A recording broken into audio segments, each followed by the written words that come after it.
Yuval, can you talk a little bit about why this particular disruption is different from previous disruptions or could be different from previous disruptions to how we work? Because it's moving much faster and it's much bigger. It's really the first time in history when we have no idea how the job market would look like in 20 years. So, and this makes it much more difficult to prepare people, to prepare countries for this. Now, I don't believe that jobs will just disappear. Yes, some jobs will disappear. Other jobs, new jobs will emerge. But we need to prepare for that. We need to prepare for that, for instance, in the educational system. And we have really no idea what to teach kids today in school so that they will have a job or skills, the necessary skills in the job market of 2040 or 2050. And we have never been in this situation before. Also, what's different is that now the machines are competing with us, not just in physical skills, but also in mental and cognitive skills, including things which were considered to be kind of the hallmark of what it means to be human.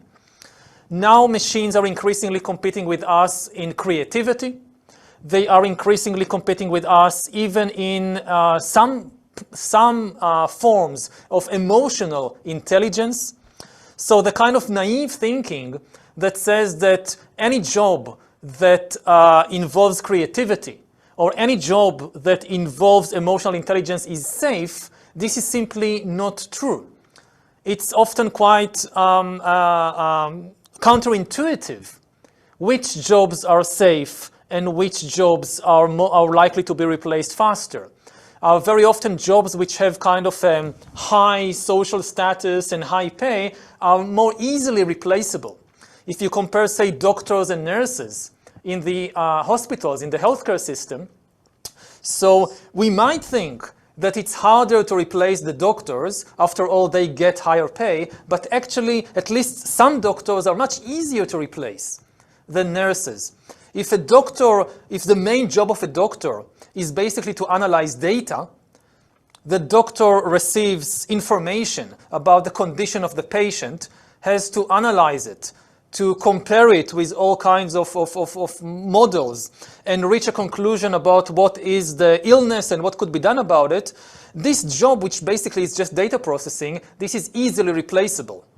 In contrast, a nurse, which has to change a bandage, which has to give a painful injection, needs motor skills, needs social skills, which are far more difficult to automate. What we need is to protect people and not to protect jobs, which is a different way of thinking about this crisis. Ultimately, it's the people that count, not the jobs. There are many jobs which are not really worth saving. We need them if they are essential for human dignity and the ability of humans to sustain themselves. But if we can find alternative ways to do it, there is no point in just keeping the jobs. Now, with regard to universal basic income, it's a long discussion. For me, the key issue is what do you mean by universal? Most of the time, it means national. It means the US government imposing taxes on the big corporations that make trillions out of the new technology and using it in order to help in many different ways the people who lose their jobs in driving trucks or in call centers. But the biggest problems, I think, from a global perspective, will not be in the United States. The United States is a very rich country. It's leading the new technological revolution. It will benefit enormously from it, whether it goes in the direction of retraining the workforce, or whether it goes in the direction of universal basic income, or a combination of the two. It has the resources to do it. And it will have more and more resources because it's leading this revolution. The really big problems will be in Mexico, will be in Guatemala, will be in Egypt, that their economies are even more vulnerable to the automation revolution, and they don't have the kind of resources, and they will not benefit from all the rise of AI and machine learning. So what are they going to do? How are you going? Again, it doesn't matter whether you're thinking in terms of retraining people for the new economy, or in terms of building a new kind of social contract and protecting the people and not the jobs. Either way, it's going to cost a lot of money. Where will the government of Guatemala or Egypt get the money to do this kind of thing? Humanity is more powerful than in any previous time in history, and many problems which throughout history were simply, uncontrollable forces of nature, or things that humans can't do anything about, we do have the tools, we do have the capacity to control them, to overcome them. I think, again, I'm a medievalist. My specialty was the Middle Ages. So every time people tell me about how bad things are now, politically or whatever, I compare this to the Middle Ages and I become a bit more optimistic. Because, things then were much, much, much worse.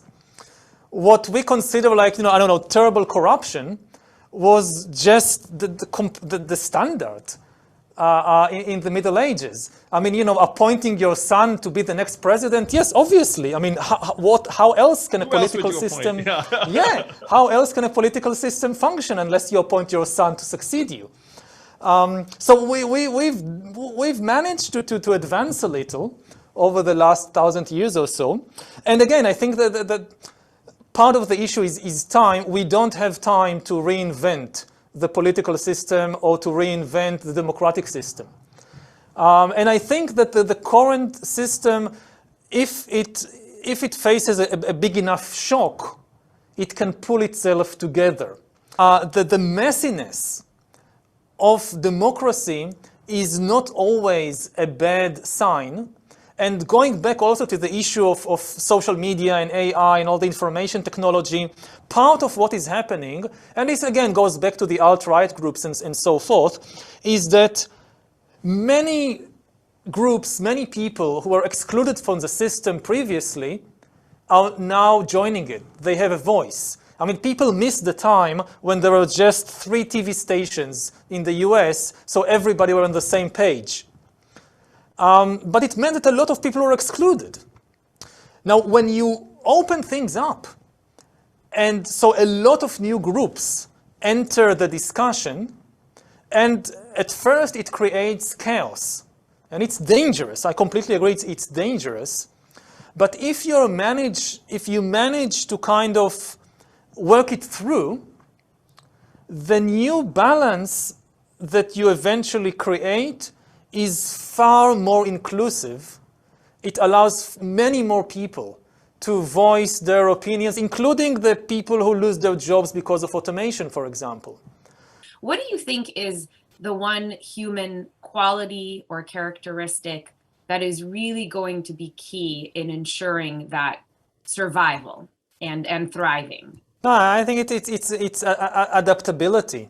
It's our ability to reinvent ourselves. And maybe even not reinvent ourselves, but kind of rediscover ourselves.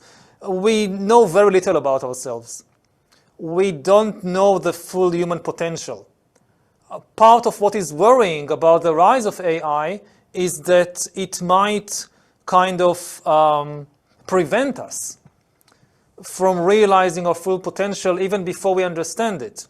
But what could help us reach a more positive future is precisely this hidden potential that, you look throughout history and you see that humans repeatedly surprise themselves because they know so little about themselves, because they don't really understand what's going on inside them. So I hope there are still a few more positive surprises waiting for us down the line. That is very optimistic. Very optimistic. Great note to end on.